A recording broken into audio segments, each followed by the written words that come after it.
भारत निर्वाचन आयोग ने राज्यसभा चुनाव की तैयारियां शुरू कर दी हैं। उसके अनुसार अगले महीने 10 राज्यों की 37 राज्यसभा सीटों के लिए चुनाव होना है और जिसके लिए नामांकन की प्रक्रिया 5 मार्च को पूरी की जाएगी। 16 मार्च को मतदान होगा।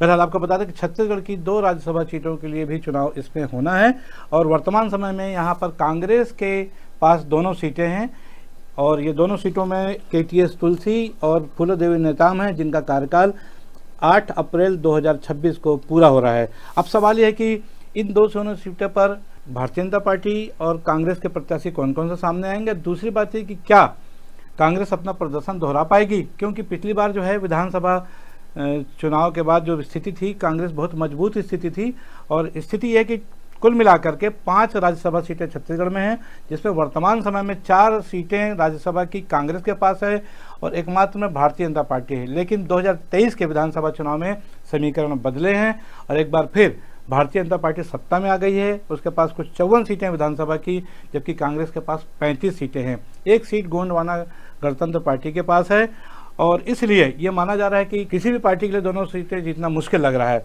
तो कुल मिलाकर स्थिति ये बन सकती है कि एक एक सीटें दोनों को मिले, लेकिन ये सब कवायद की बात है। समय आने पर पता चलेगा क्या समीकरण बनते हैं।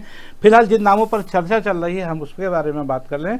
जहां तक कांग्रेस की बात करें सबसे पहले, तो कांग्रेस में 3 नाम ऐसे हैं जो चल रहे हैं राज्यसभा के लिए, जिसमें पहला नाम TS बाबा का है। सरगुजा के महाराजा हैं।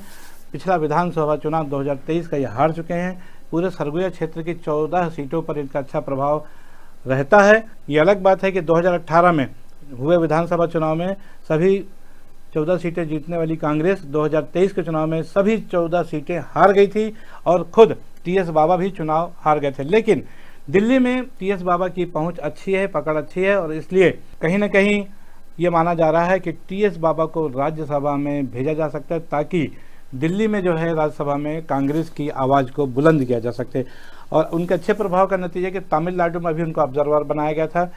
और उसके अलावा जो दूसरा नाम चल रहा है वो है भूपेश बघेल का। पूर्व मुख्यमंत्री भूपेश बघेल फिलहाल विधायक है पाटन से, 6वीं बार लगातार जीते हैं। लगातार तो नहीं, 6वीं बार विधायक बने हैं और फिलहाल भी विधायक हैं। इसलिए ये शंका है कि क्या उनको भेजा जाएगा। राजनीति से जुड़े हुए कुछ लोग ये जरूर कह रहे हैं कि उनको राज्यसभा भेजकर उसके स्थान पर उनके बेटे को टिकट दी जा सकती है, चेतन बघेल को, जो कि 6 महीना जेल में रह के आए हैं। लेकिन ऐसी संभावना नज़र नहीं आ रही, क्योंकि कहीं ना कहीं ये राजनीति के मानने वाले परिवारवाद का इल्ज़ाम फिर भूपेश बघेल पर भी लगेगा। और तीसरा नाम जो आ रहा है वो दीपक बैज का। वर्तमान समय में दीपक बैज प्रदेश कांग्रेस कमेटी के अध्यक्ष हैं। ST वर्ग से आते हैं, सांसद भी हैं और कम उम्र में उनको प्रदेश कांग्रेस कमेटी की जिम्मेदारी, अध्यक्ष की जिम्मेदारी मिल गई है। बहरहाल अब हम बात करेंगे भारतीय जनता पार्टी की। तो भारतीय जनता पार्टी से जो नाम सामने आ रहे हैं उसमें सबसे पहला नाम हम देंगे प्रेम प्रकाश पांडे, जो कि दुर्ग जिले से आते हैं। प्रेम प्रकाश पांडे 2003 से 2008 तक विधानसभा के अध्यक्ष यानी स्पीकर भी रह चुके हैं। एक बहुत बड़ा नाम है, सामान्य वर्ग से आते हैं और प्रेम प्रकाश पांडे इस समय चुनाव हार गए हैं पिछले 2023 में जो चुनाव हुआ था और इसके वजह से कहीं ना कहीं ऐसा लगता है कि उनको राज्यसभा में भेजने के लिए उनके खास तौर पर बृजमोहन अग्रवाल जो सांसद है रायपुर के, और अजय चंद्राकर जो कि कुरुद के विधायक हैं, तेज और मुखर नेता हैं और कॉलेज के ज़माने से सब साथ में रहे हुए हैं। और प्रेम प्रकाश पांडे का नाम आगे बढ़ाने में इन दोनों नेताओं का बहुत बड़ा हाथ है। देखना है कि भारतीय जनता पार्टी के वरिष्ठ नेता किस पर मोहर लगाते हैं। लेकिन अन्य जो 2 नाम चल रहे हैं उस पर बारे में हम चर्चा कर लें।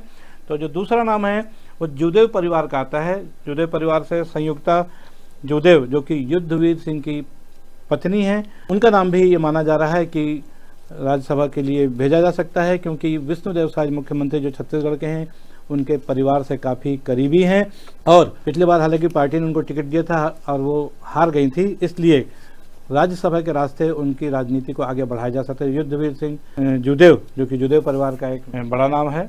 बहरहाल तो देखना यह है कि भारतीय जनता पार्टी किस पर दांव लगाती है। लेकिन एक तीसरा नाम जो सतनामी समाज का जो चल रहा है वो है बालदास साहब का। बालदास साहब सुखवंत सिंह साहब, जो कि वर्तमान में कैबिनेट मंत्री हैं और SC वर्ग से आते हैं। और SC वर्ग की बात इसलिए हो रही है खासतौर पे क्योंकि छत्तीसगढ़ की 90 विधानसभा क्षेत्रों में 10 सीटें ऐसी जिसमें जो SC वर्ग जो है डिसाइडेबल रहता है, मतलब निर्णयात्मक, वो जिस तरफ झुक जाता है वहाँ पर विधानसभा का रिजल्ट आता है।